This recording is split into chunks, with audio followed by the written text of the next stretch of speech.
1943. The Japanese are at the height of their military success. Their trail of slaughter and destruction has secured the whole of Southeast Asia and half the Pacific. The Japanese people, led into war by a battle-hungry military council, are pleased with the success. Japan's economy can grow on the raw materials that are now in their grasp. Few realize in these heady times that their days of conquest are over.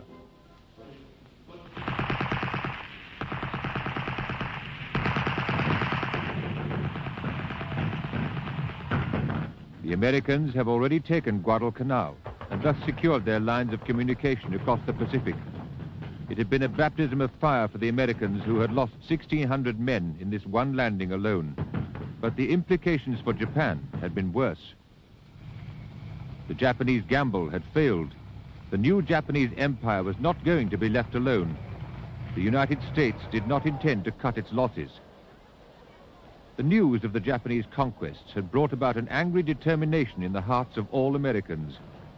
It was not a matter of simply liberating these territories now under the Japanese yoke. They intended punishing the Japanese by inflicting on them a total defeat. It was not a matter of simply defeating the Japanese.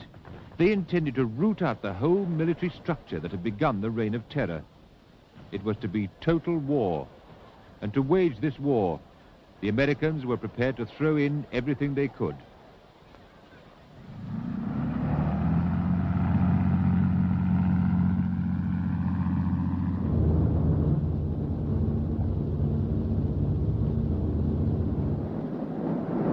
The Battle of Midway had already shown that the balance between the two powers was a fine one. The Japanese had summoned the best of their naval resources. They had put together the largest fleet in the world. Yet the Americans, already crippled by the losses at Pearl Harbor, had beaten off the Japanese attack. Now, as the Americans began the long push back through the Solomon Islands, they started to deploy their massive industrial strength. They were to spend thousands of millions of dollars on their navy and build 70,000 ships. This was to be the foundation of their troop deployment across the largest battlefield in the world.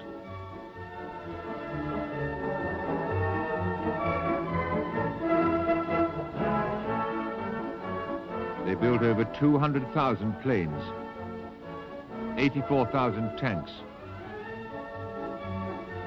nearly 2 million trucks.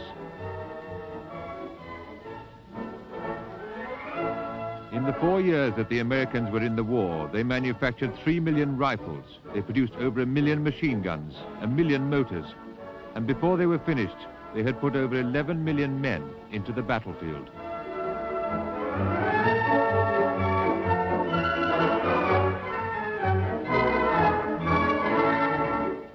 Combat fighting lasted a few hours, sometimes only a few minutes.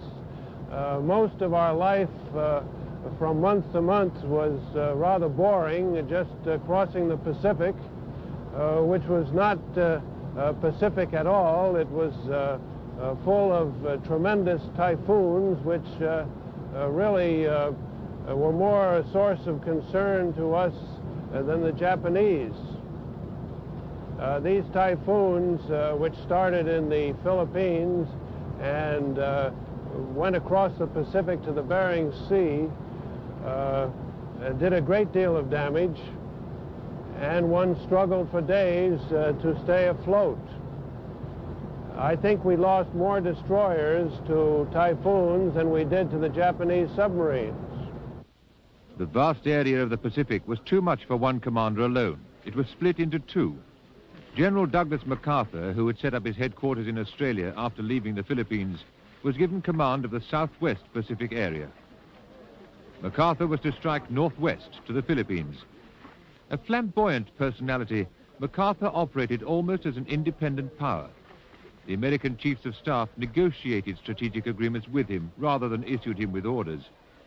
Throughout the war, he was to remain aloof and to put his personal stamp on the Southwest Pacific. And though he was under instructions to coordinate his plans with the campaign in the Central Pacific, his relations with the commander of that area, Admiral Nimitz, were extremely bad. Admiral Nimitz, who was the commander-in-chief of the Pacific, a man who was modest and calm, very well liked, and a great diplomat, which was important because he was caught between General MacArthur, who commanded the Philippine area, the Western Pacific, and who was quite temperamental, and Admiral King, who was Chief of Naval Operations in Washington. Admiral King was a man cold and hard, who said, when President Roosevelt called him in to be the Chief of the Navy, said, when the going gets tough, they always pick the sons of bitches.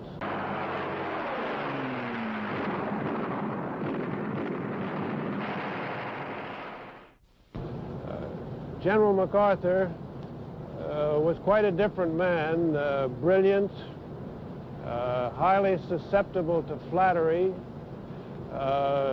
looking for publicity, which Nimitz and King avoided. When the strategy for the campaign in the Pacific was settled in March 1943, it was MacArthur who made the first move. Within 6 months, he had advanced to within striking range of Japan's most important strategic base in the south. On December the 26th, 1943, the Americans, under General MacArthur, struck at the heart of the Japanese territories in the Southwest Pacific, Rabaul, in New Britain. Part of this force had fought at Guadalcanal. The Americans had had over a year to perfect their landing techniques, but they met little opposition here.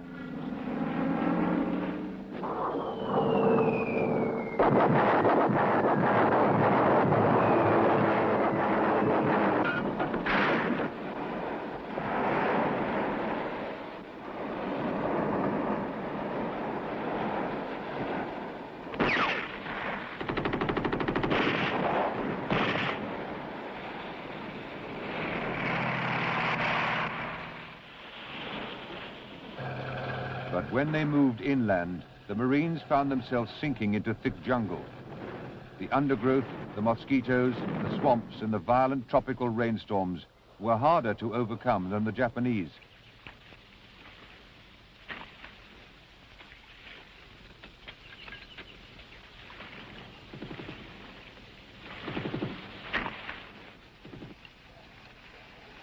It was not enough to capture territory. The airfields they captured turned into quagmires.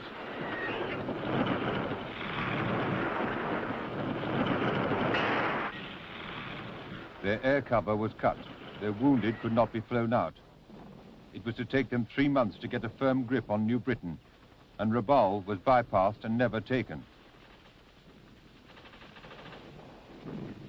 Admiral Nimitz had had an equally tough time in the Central Pacific.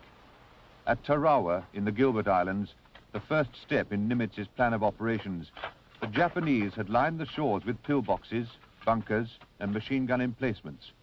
They were ready for the Americans.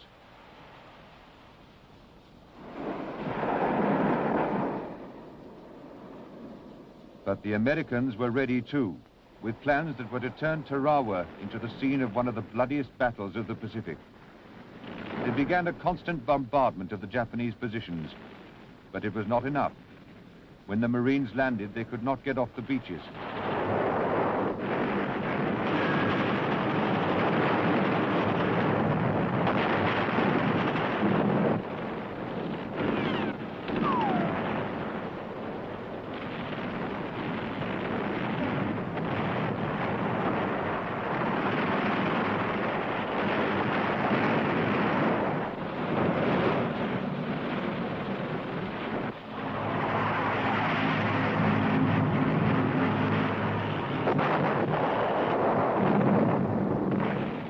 It took the Marines 3 days before they could move inland. And there, the Japanese resisted to the last man.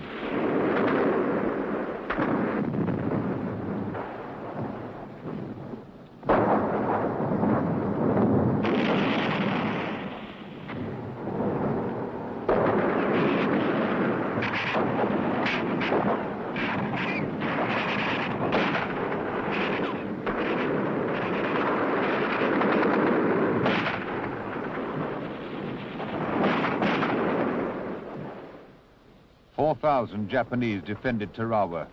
Not one survived. When they could fight no more, they committed suicide.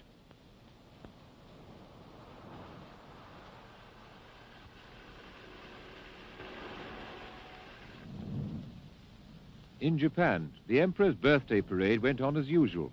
The defeat at Tarawa was far away, and the censors had kept all reference to defeats out of the newspapers. It was a time to celebrate the end of the white man's domination of Southeast Asia. It was a time to proclaim the independence of the former colonies of Burma, Malaysia, and Indonesia, and to invite them to join in the great East Asia co-prosperity sphere under the rule of Japan.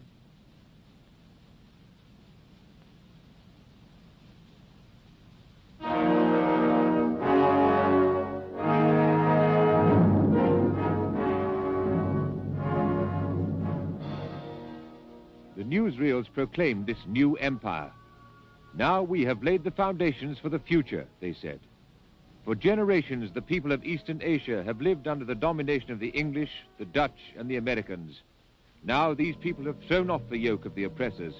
Thanks to the heroic efforts of our armed forces, they have joined with their liberators in the new Great East Asia co-prosperity sphere.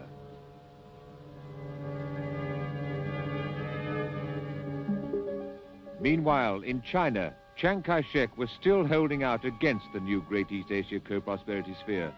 His nationalist forces were still keeping the major part of the Japanese army busy. He had spent a decade fighting the Japanese and was still the central figure in the war with Japan. For the Americans' initial objective in the Pacific was still to aid China before crushing Japan. China was the base from which they could launch the invasion of the Japanese mainland. So Chiang stayed in the headlines with pictures of his attractive American-educated wife.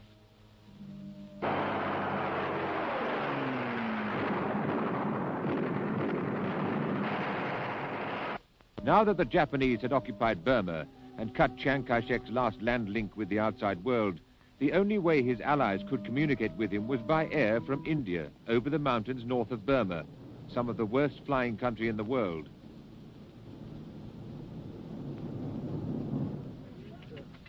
Chiang Kai-shek's armies were large on paper. They looked very good on propaganda films, but in fact, their equipment was poor. They were weary after a decade of fighting, and many units were barely under Chiang's command at all. The traditional Chinese warlords had taken up their former feudal rights and had begun to make deals with the Japanese. Many Allied observers doubted Chiang's ability to fight at all, and no one was more skeptical than General Vinegar Joe Stilwell, the American military advisor. Stilwell's objective was to build a road over the mountains into Burma. There, the British Army was fighting the third front of the battle for the Pacific under General Sir William Slim, probably the best fighting soldier the British Army produced in the whole of the war.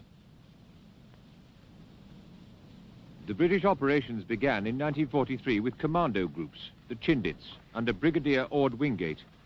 They operated in the jungles, miles behind the Japanese lines, destroying communication wherever they could. When it came to conventional fighting, the Japanese played right into the Allied hands. When they marched into Burma, it had never been their intention to invade India. They had regarded the mountains along the Chinwin River as an almost impenetrable natural barrier that would protect the northwesterly flank of their empire.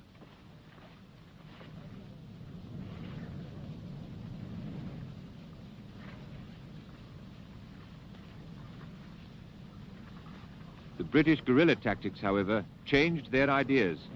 The Chindits could get through the mountains and hit them with force.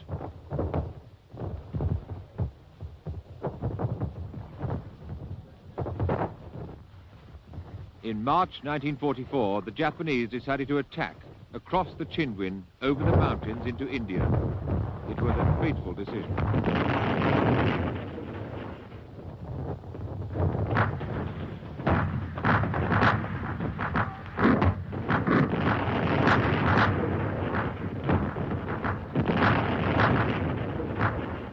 The British held firm. Before them, the Japanese exhausted themselves. Their lines of communication stretched through miles of almost impenetrable jungle, always prey to the British guerrillas still lodged there.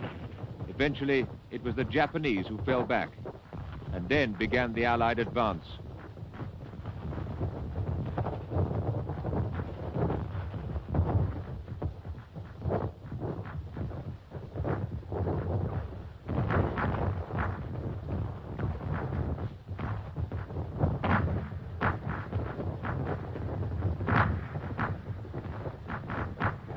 Japanese army in Burma was virtually wiped out.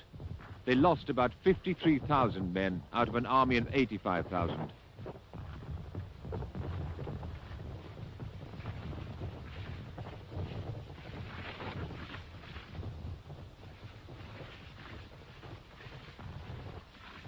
The Allied armies, with British, American, Indian, and even Chinese troops, swept through Upper Burma and reopened the road to China. The next year, under their new commander-in-chief, Lord Louis Mountbatten, the Allies went on to greater victories. Burma turned into a disaster for the Japanese, as had been Tarawa and Rabaul.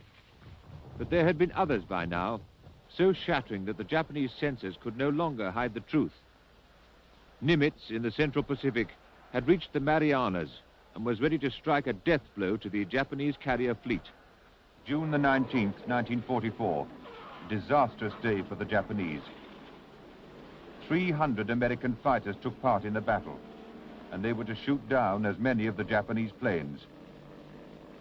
2/3 of the Japanese fighter strength in the area was to be destroyed.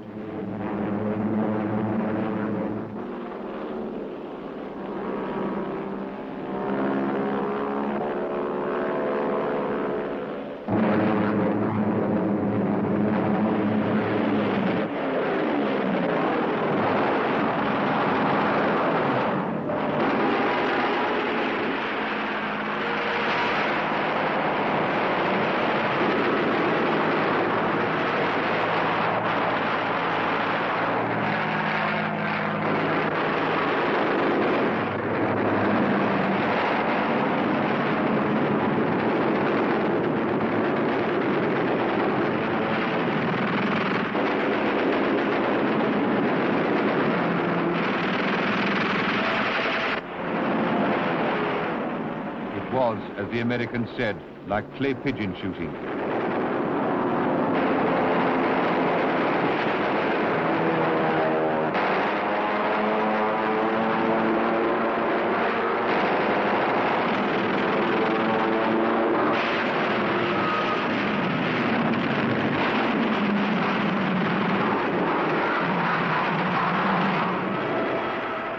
And when the Japanese fighters were overcome, the Americans turned on the Japanese fleet.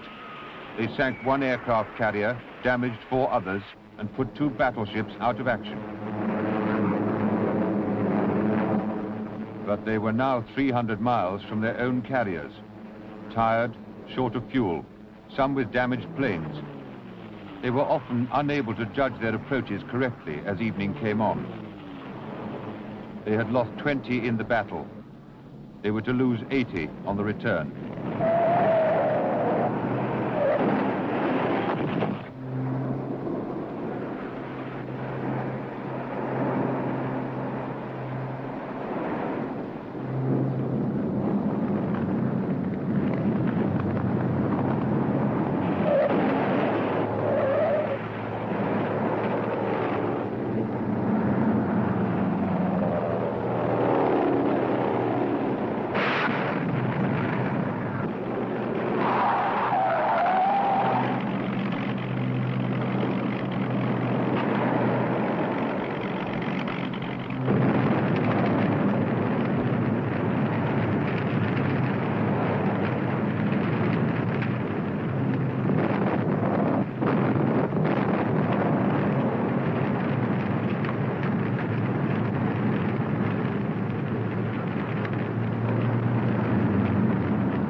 Whilst the air battles were being fought off the Marianas, the Americans were also bombing Saipan.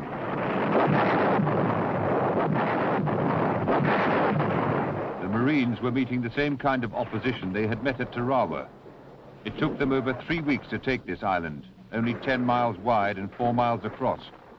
They lost 3,000 men, but they killed 26,000 Japanese.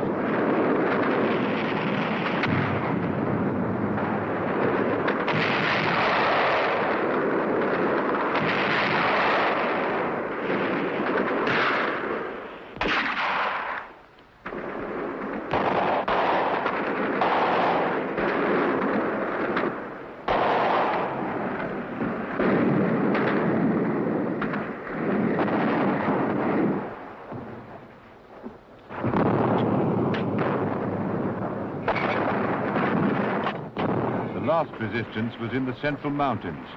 There, the Japanese, with neither food nor water, were holed up in caves. They were literally blasted out.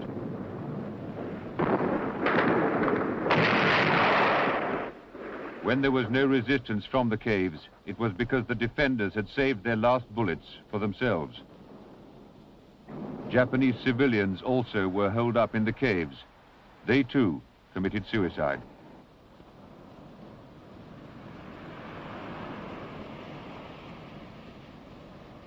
At the time when the ashes of the dead of Saipan arrived in Tokyo.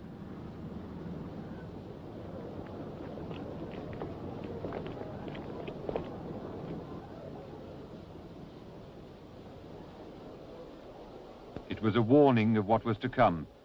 The Americans had already assembled the largest force ever seen in Pacific waters and were heading for the Gulf of Leyte in the Philippines. The last surviving ships of the Japanese fleet to action.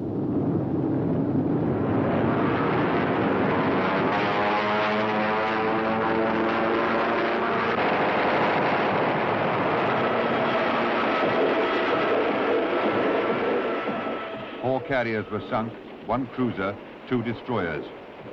With the losses in the south, it meant that the Japanese fleet was now practically non-existent.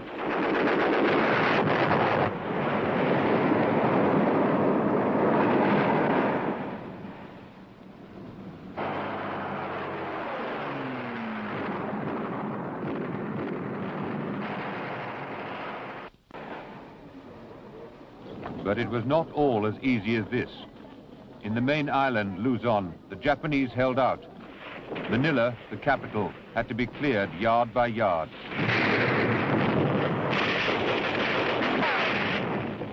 It went on for over 10 days. When the Japanese and the Americans had finished with it, Manila was a mass of rubble.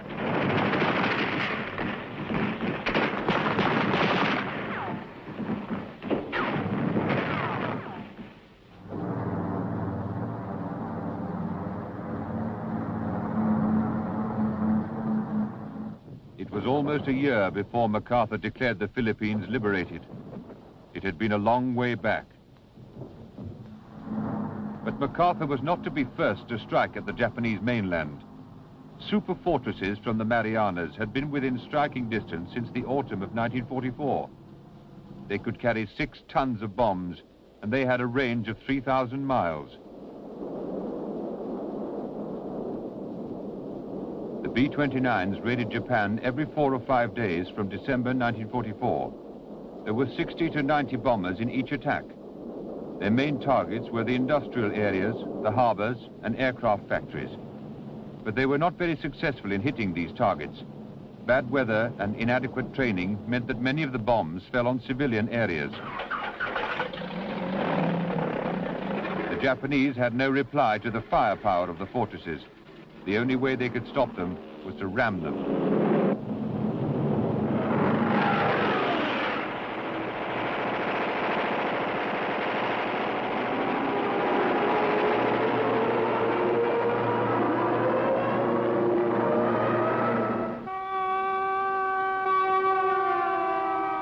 The people in the cities had no cellars and very few air raid shelters to go to when the B-29s came.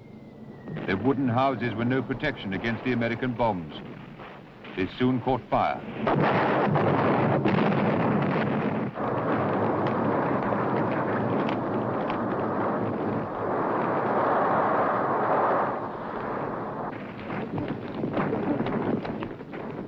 And now, in 1944, evacuation of children to the country had to be organized. These were scenes few had thought possible in 1941.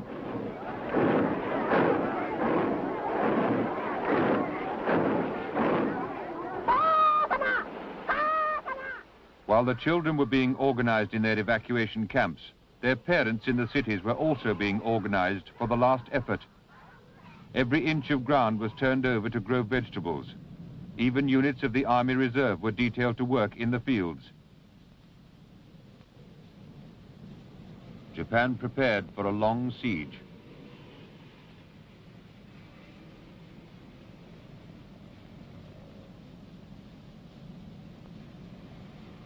And the Americans were less than 1,000 miles away.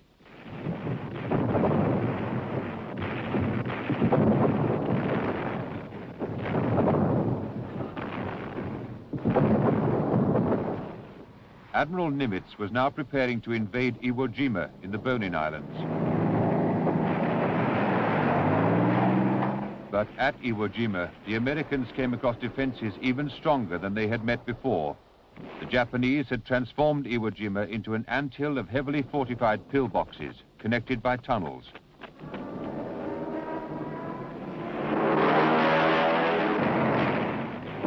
On the 19th of February 1945, the first wave of assault craft landed the Marines. They could not get beyond the beaches. They were under heavy fire from positions they could hardly see. Casualties were heavy.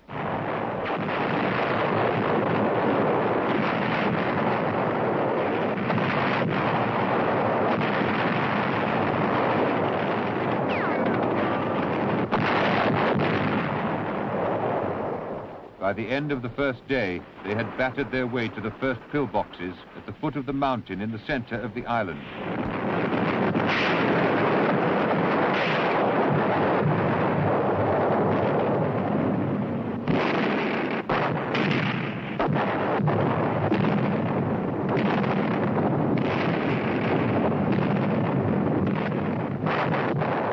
But when the morning came, it was as if they were only starting. The Marines were trapped at the foot of the mountain. The Japanese overlooked their positions. Only a continued air and naval barrage saved them.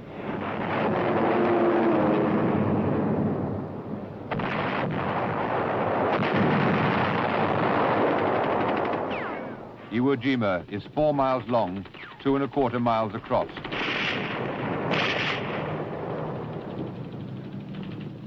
The Americans were over a month in taking it.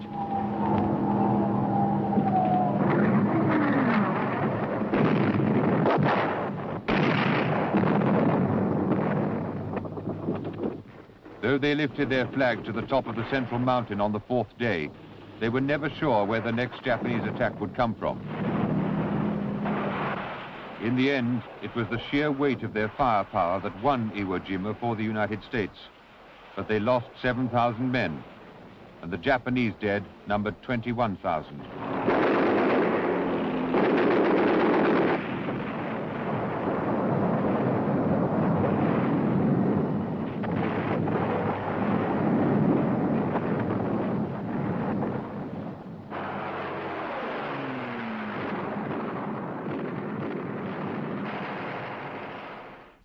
As Iwo Jima fell, the Americans changed their strategy in bombing Japan.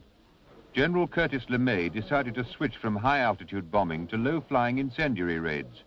The objective, to break down Japanese civilian morale. The first raid was on the 10th of March, 1945. 300 B-29s set out from their bases in the Marianas. Their target, Tokyo. The weather was not good. There was a hurricane-force wind. The aircrew said it was suicide to go up. The planes had been stripped of all defensive guns, so they could carry more bombs. But at Iwo Jima, they were met by an escort of Mustangs. They were to be defended all the way to Tokyo.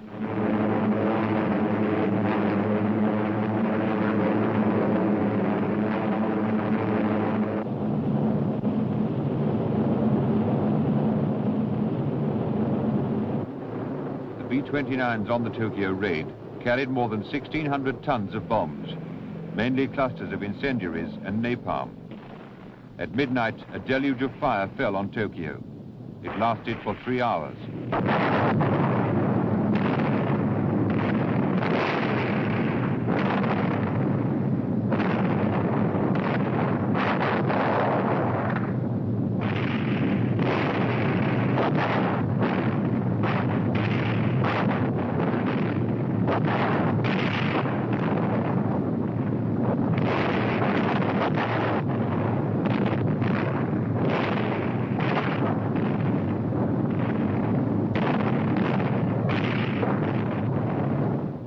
Like a forest fire, the flames were whipped across the city by the hurricane-force wind.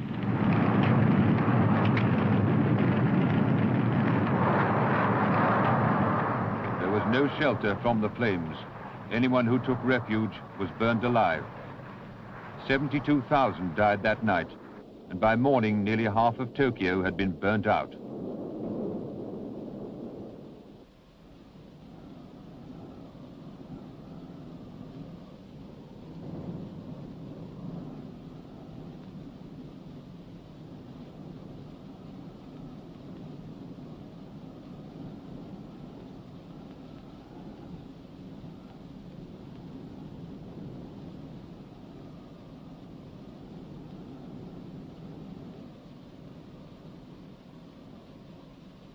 The royal palace escaped destruction.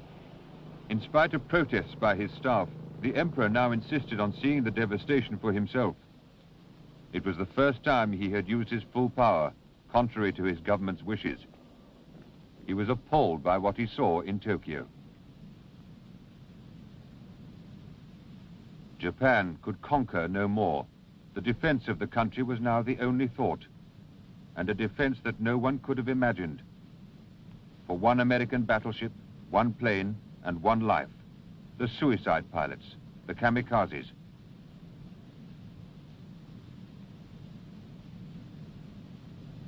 They were all young men in their 20s, all volunteers. By the end of the war, the Japanese had trained 5,000 of them. One who miraculously survived, Ryuichi Nagatsuka, remembers.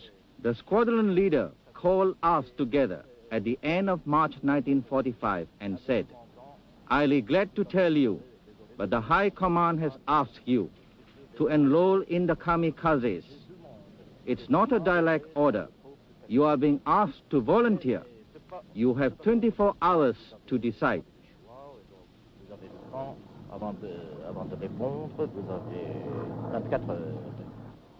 So we went to the officers' mess, talked about it among ourselves. Just about everybody was ready to go. To be a kamikaze was to defend the homeland, to defend our parents and our family.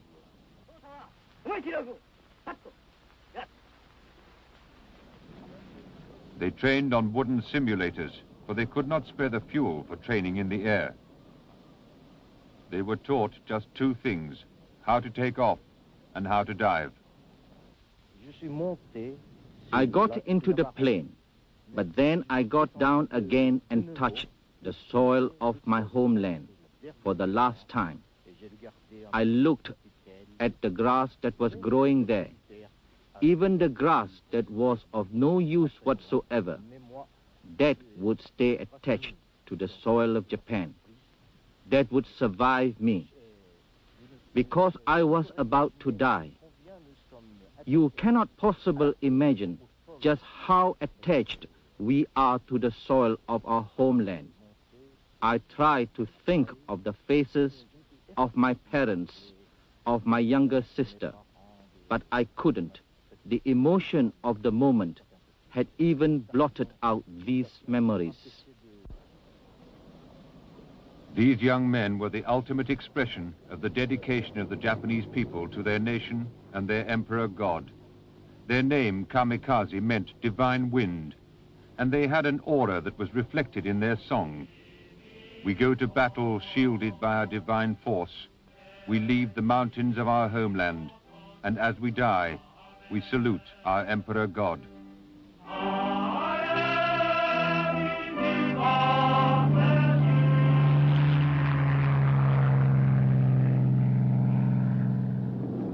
The kamikazes were a terrifying weapon, at least at first. But it was a sign to us that the Japanese knew that they had lost the war. Kamikaze was just a flyer with very little experience trying to crash on a ship. Hardly any evasive action, just a dive. So if you were in the right position, you could shoot it down pretty easily. But where it was very, very bad is for people on board ship. My destroyer, the Lamson, was hit by a suicide pilot who struck the ship just behind the bridge. And everyone on the bridge, except myself, was killed or wounded. And the survivors had to jump in the water to save themselves from the flames.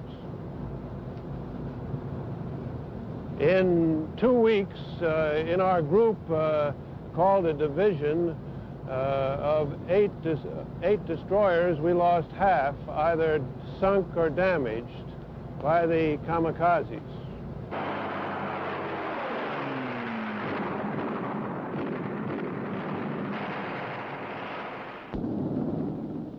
It was at Okinawa that the kamikazes made their supreme effort.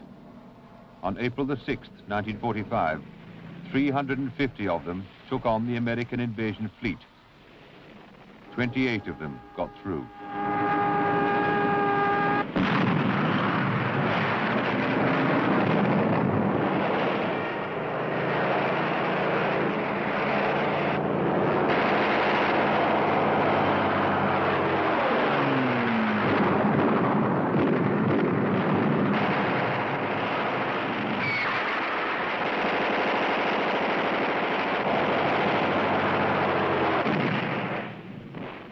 As a force, the kamikazes were a serious threat to the American fleet. But it was the dying gasp of the Japanese forces. There were just not enough of them.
On the 26th of July, 1945, the Allies issued a final ultimatum to the Japanese to surrender or be destroyed. Civilian members of the Japanese cabinet had already made peace feelers through the Russians, though their military colleagues did not know this. Stalin passed these peace feelers on to his allies at Potsdam. But when the Japanese government replied to the Potsdam ultimatum, the translation was not clear. The new American president, Truman, concluded that the ultimatum was being rejected. He gave the order for the atomic bomb to be dropped on Japan. Tragic fate has thrust upon us grave responsibility. We must carry on. The man who was to drop the atomic bomb was Colonel, now retired General Paul Tibbets. His commander, General Spaatz, was awaiting a decision on where to drop it. And his instructions to me were to be prepared for a split operation, meaning that I had to make an organization that would be capable of going to both the European theater and the Pacific theater. Tibbets did not know that the bomb would never be ready to drop on Germany. When it was successfully tested, Japan alone remained to be defeated. The weatherman indicated that the first 2 weeks of August would be the best time for weather in the area of Japan that we were interested in. And the cities that we were interested in were Hiroshima, Kokura, Niigata, and Nagasaki. On the 5th of August 1945, the bomb was loaded onto a specially equipped B-29 bomber on the island of Tinian in the Marianas. It was 10 feet long, 28 inches in diameter and weighed 9,000 pounds. At 2:45 the next morning, the plane took off for Japan.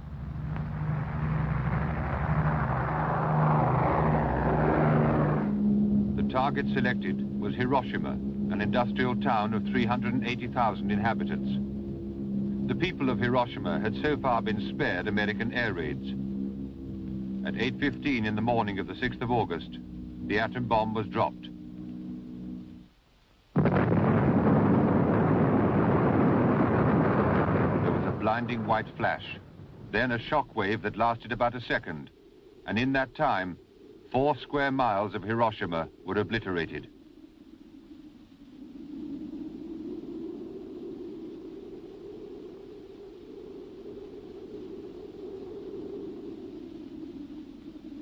I looked at the Japanese as an enemy, one with whom our country was at war, and my responsibility at that particular time was to carry out a war mission. 65,000 buildings collapsed, and houses were completely destroyed a mile from where the bomb fell. 78,000 Japanese died, many of them literally incinerated.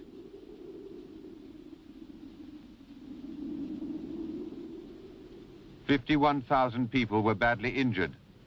For the first time ever, air raid victims suffered the appalling effects of radiation burns. 3 days later, a second atomic bomb was dropped on Nagasaki. This one did less damage as it did not explode over the center of the target area.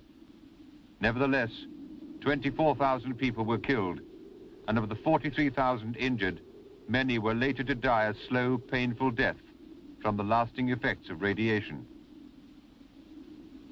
In the fire raid on Tokyo 5 months earlier, the actual damage had been greater, and 84,000 people had then been killed and over 40,000 injured.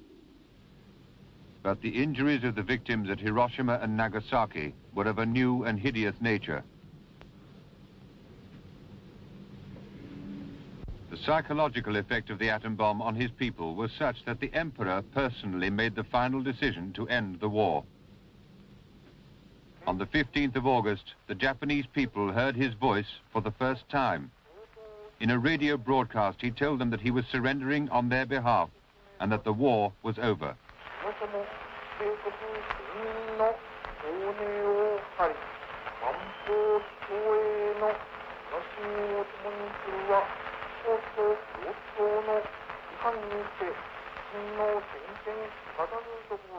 On the 2nd of September 1945, Japan formally surrendered to the Allies on board the American battleship Missouri in Tokyo Bay.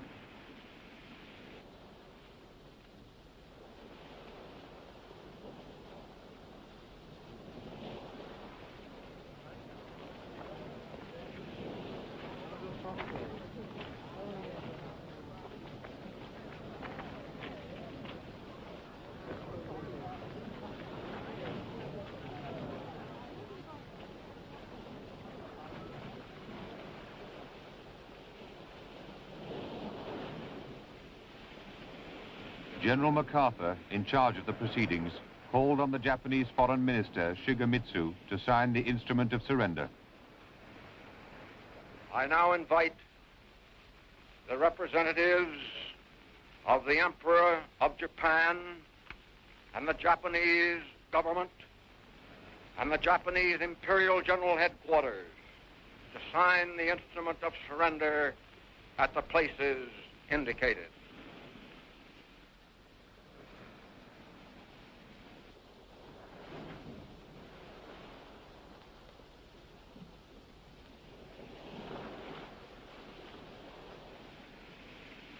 The Supreme Commander for the Allied Powers will now sign on behalf of all the nations at war with Japan.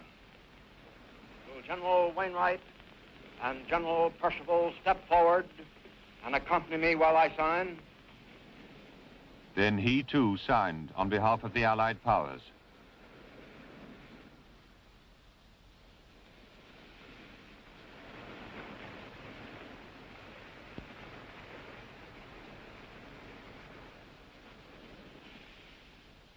It is my earnest hope, and indeed the hope of all mankind, that from this solemn occasion a better world shall emerge out of the blood and carnage of the past. These proceedings